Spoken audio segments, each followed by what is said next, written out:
hej folkens. Mystisk mand her. Også bedre kendt som Brian Mørks Bastard. Men det ved I selvfølgelig ikke endnu.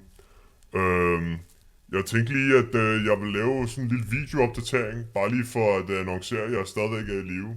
Og ikke død af en stofoverdosis. Men det ved I jo selvfølgelig ikke noget om.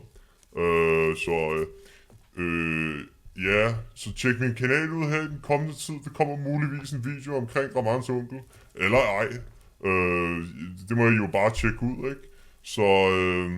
Og så var der også lige en Twitch-kanal, som jeg også gerne lige må tjekke ud her. Jeg smider sådan en link.